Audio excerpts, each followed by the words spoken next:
Are these cartoon animations familiar to you? Especially this poster, How the Grinch Stole Christmas. Films like this gained popularity with its modern adaptation, where kids fell in love with the story of the Grinch, a grumpy green creature who absolutely despises Christmas and all the joy it brings. But did you know this heartwarming tale originated as a children's book first published in 1957? It's wild to think that a story so timeless could date back that far, right? If you grew up in the mid to late 20th century and loved reading books or watching cartoons, chances are you've encountered one of these classics.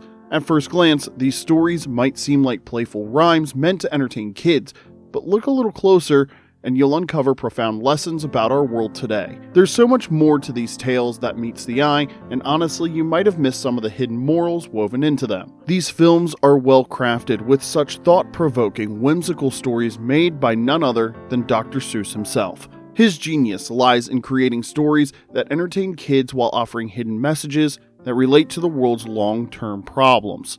He is best known for his books that help children learn to read, such as One Fish, Two Fish, Red Fish, Blue Fish, Green Eggs and Ham, and Hop on Pop. He also gave us morality tales like The Lorax and Horton Hears a Who, which we'll explore in more depth later. So today, we're going to revisit a piece of Dr. Seuss's works as adults that you loved as kids. Beyond his playful rhymes and imaginative worlds, many of his stories carry deeper meanings touching the heart of many. What's the central theme and lessons he's trying to express in the world with these children's books? Well, throughout this video, we'll uncover 3 of his iconic books which are quite popular to its modern adaptations today. Each book tackles a great meaningful theme, including the message of environmental awareness called the Lorax, the teachings of acceptance from Horton Hears a Who, and lastly, How the Grinch Stole Christmas, which criticizes consumerism. But before we dive into these 3 Dr. Seuss books, let's first talk about the kind of man behind these tales to understand it from a wider angle. While we already know what he's best known for, who really is Dr. Seuss? Well, his name is actually Theodore Seuss Geisel, an American writer and illustrator, born on March 2nd, 1904. Geisel used the pen name Dr. Seuss, planning to publish novels under his surname. The Doctor was a tongue-in-cheek reference to his uncompleted doctorate degree. However, his first book for adults, The Seven Lady Godivas in 1939, fared poorly, and thereafter he focused on children's books, which he was more passionate about. After publishing several more children's works, Geisel released Horton Hatches the Egg in 1940. This book is well known for its iconic quote from a story about an elephant named Horton the Elephant, who is tricked into sitting on a bird's egg while its mother takes a permanent vacation to Palm Beach. Horton endured a number of hardships to protect the nest, but remained persistent to fulfill his promise. The quote states, "I meant what I said, and I said what I meant. An elephant's faithful 100%. Very truthful to his commitment, isn't he? People can take a lot of inspiration from this and uncover insights about the act of persistence and commitment just by reading this line alone. With it, he introduced the features that would come to define his books, a unique brand of humor, playful use of words, and outlandish characters. Theodore Geisel worked very hard to create the perfect mix, the absolute best cadence that would please a child and still communicate his message. Try it yourself sometime, because it's not as easy or nonsensical as it looks. It's actually very Seussical. Similarly to the film Avatar: The Last Airbender, this animated American series first aired on Nickelodeon in 2005. The author wrote a character named Uncle Iroh, who is most recognized for his dispensing thoughtful advice and philosophical musings throughout the series, making him a central source of wisdom for the main characters. Dr. Seuss had a very similar approach. He likely had the same idea in mind when writing these masterpieces. Now that we're more familiar with Dr. Seuss, we can now cover one of the books he wrote, The Lorax. In this book, he expressed concern for the environment. It's ironic to think that The Lorax is just one out of many books Geisel wrote that became popular for its modern adaptation in today's time. While Geisel wrote The Lorax in 1971, just like The Grinch Who Stole Christmas, this just shows how good the stories he makes out of genuine passion for kids. So moving on, we're going to cover the story, The Lorax. At its heart, the Lorax is a cautionary tale about environmental destruction and the neglect of it. The story follows a businessman who devastates a forest of truffula trees to fuel his enterprise. This means a businessman wants to destroy a forest to grow his business. Ignoring the protests of the Lorax, a furry, orange, mustachioed yet wise creature who speaks for the trees, as the Lorax expresses, "I am the Lorax, I speak for the trees have no tongues." How thoughtful for the Lorax to show that he protects the trees because they can't speak up for themselves. It's a reminder to care for nature and stand up for those who can't defend themselves. Ultimately, the businessman is left with a barren landscape, filled with regret for the avoidable damage he has caused. Now, it's already obvious that the central theme of the Lorax is environmental awareness, and its message resonates well in today's world of climate change and deforestation. Dr. Seuss made this lesson through the Lorax's character, who symbolizes the voice of nature. Critical and wise, yet often ignored by many. Another example of a phrase that we love from the Lorax goes, "Unless someone like you cares a whole awful lot, nothing is going to get better, it's not." This poetic yet tragic call to action screams for sorrow to challenge the many and take responsibility for the environment. The businessman's relentless exploitation of resources reflects humanity's short-sightedness, a metaphor for industries who often profit over sustainability. Dr. Seuss also uses the truffula trees as a symbol of nature's beauty and fragility. Their vibrant colors and quirky design contrast into lifeless gray wasteland left behind. This expresses a visual representation of the consequences of environmental destruction. Although the story criticizes corporate greed, it also touches on the role of individuals in driving demand. You see, the businessman wouldn't have destroyed the forest without his consumers who are eager to buy his product. This dilemma makes the Lorax so more relevant today, as it states a question: how much are we, as consumers, involved in environmental harm as the world advances with technology and corporate goods?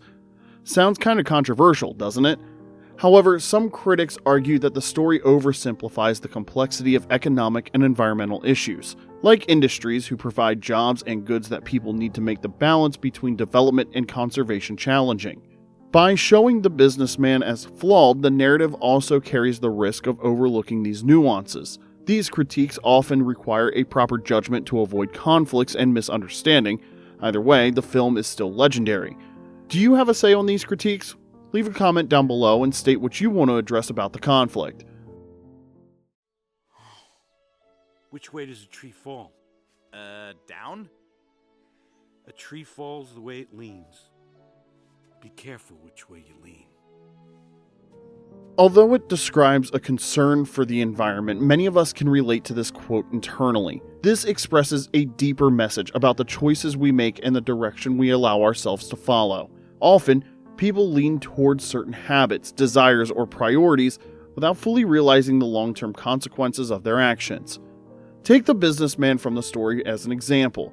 He leaned towards unchecked greed and the pursuit of profit while ignoring the Lorax's warnings and the signs of environmental devastation. By prioritizing his own success over sustainability, he set himself and the forest on a path to heartbreaking loss of nature. This quote reflects a truth that many of us experience in our own lives.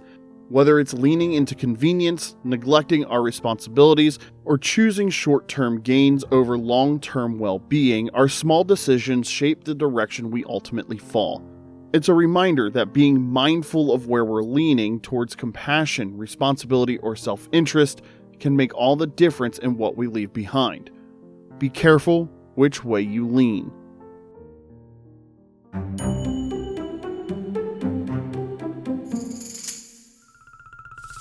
Now, have you been in a situation where you want to describe a very wholesome cartoon movie you forgot to a friend, but all you know is there's an elephant and a tiny speck that he protects? Yeah, that's Horton, the kind elephant who taught us that every voice matters.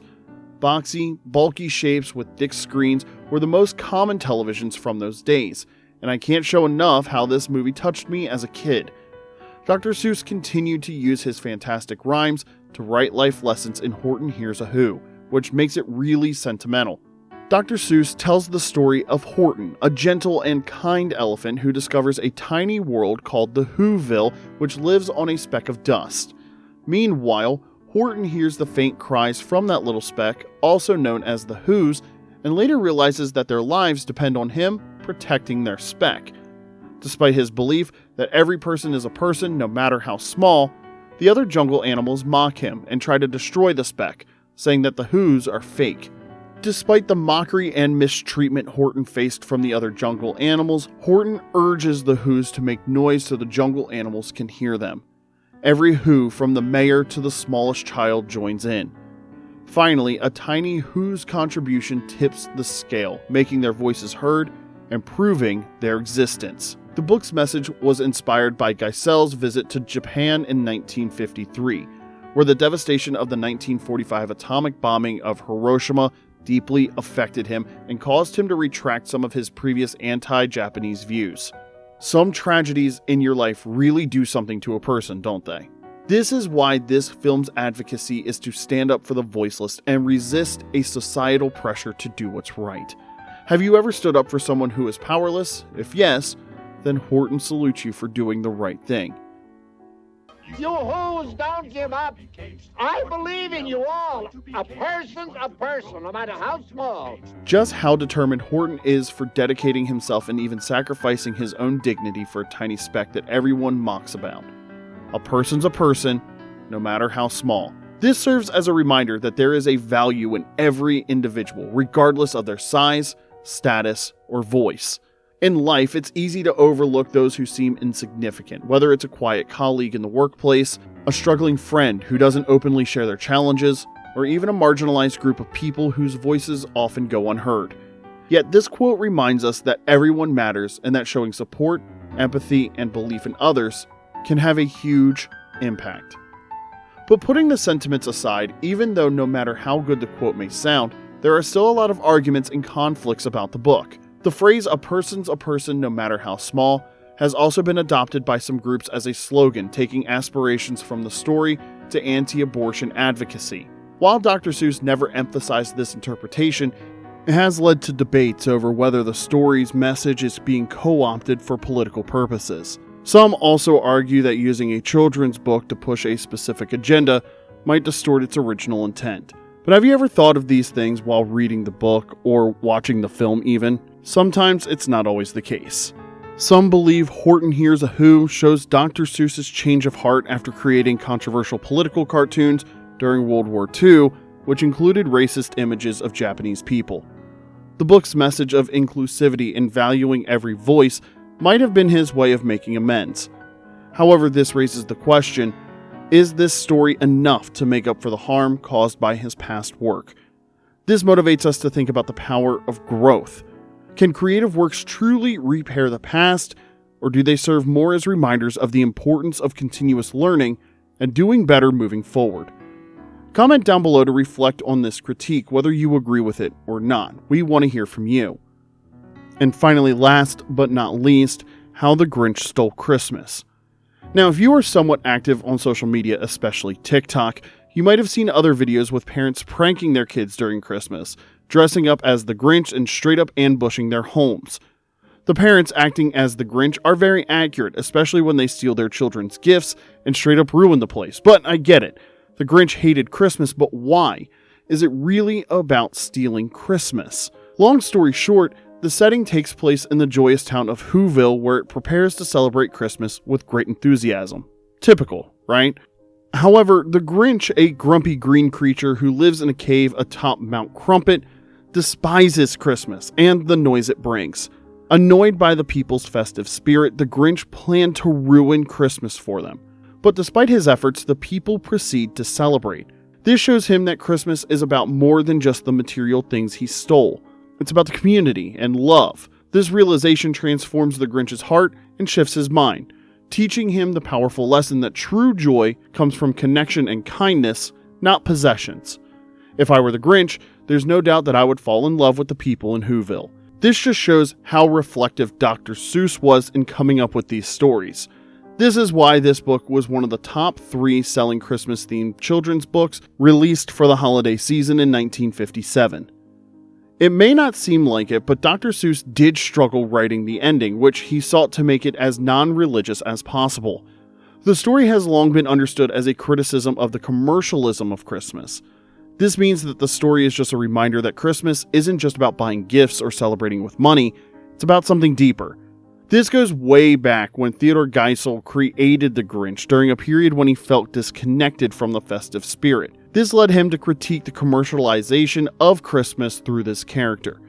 But in the end, the grumpy burglar returns everything he stole and is warmly welcomed by the Who's to their celebration afterwards. This shows us a powerful sign of change to discover the profound meaning of the holiday, to seek the true essence of the season beyond material distractions. If you think about it, Christmas isn't merely about rest, gifts, or festivals. Many of us tend to focus on those things, but often neglect something far more meaningful. Its very name, Christmas, reflects its origins, the celebration of Christ's birth. Dr. Seuss's narrative subtly critiques the commercialization of Christmas to encourage readers to rediscover the season deeper. This powerful message from the legend himself serves as a long-term reminder to reflect on what truly matters despite the distractions of modern celebrations. And what happened then? Well, in Whoville, they say that the Grinch's small heart grew 3 sizes that day. And then the true meaning of Christmas came through, and the Grinch found the strength of 10 Grinches. +2. The Grinch's development is notable, specifically represented as a growth of heart and not a change of heart, representing a character development. While his character highlights an aggressive and grumpy green creature, the twist is that he still learns to participate in communities of love and giving, rather than passive-aggressively glaring from the edges. Before we move on to the last piece of Dr. Seuss's touching stories, here's my personal favorite quote from How the Grinch Stole Christmas. Enjoy. He puzzled and puzzed till his puzzler was sore. Then the Grinch thought of something he hadn't before. Maybe Christmas, he thought, doesn't come from a store. Maybe Christmas, perhaps, means a little bit more. So there you go. Now that we have covered 3 of the amazing stories Dr. Seuss wrote, we're going to revisit the magical words between the Lorax, Horton Hears a Who, and How the Grinch Stole Christmas. We've discovered a variety of lessons that connect us far beyond their colorful pages and rhyming verses. Although Dr. Seuss's works are made for children, his works show profound reflections of the general human experience, as if he is inviting us to reflect throughout our values, actions, and connections. While in the Lorax we are reminded to balance between progress and preservation, if we don't keep track of our greed for goods, it often leads to the destruction of the environment or the truffle of forest. Speak for the trees as they can't speak for themselves, right? And with Horton Hears a Who, we're reminded that every little voice matters, no matter how small. Remember, a person's a person, no matter how small. And finally, there's How the Grinch Stole Christmas, a heartwarming tale of transformation and redemption. The journey from bitterness to joy reminds us that material things are temporary and they can never replace the warmth of love and community. It's a story that teaches us the true meaning of celebration is not gifts or things that we receive, but in the connections we cherish from our families. Through these stories, Dr. Seuss motivates us to learn compassion, responsibility, and selflessness. The real magic of Dr. Seuss's works lies in their ability to connect with both children and adults. He simply just reminds us of values that are simple, yet profound. So as we take a step back into our reality, let's carry these lessons Dr. Seuss offered to us. Rereading Geisel's works is definitely not a bad idea. You should try it out sometime. You might rediscover something that you never knew you needed in your life. The discussion from Dr. Seuss is timeless and will be long-term, so share your insights and let me know your thoughts in the comments section below. Also, if you love revisiting priceless stories like this, please subscribe for more of content just like this one. These were my views on past pages. Let me know which author's work I should dive into next. Thanks for watching, and we'll see you next time.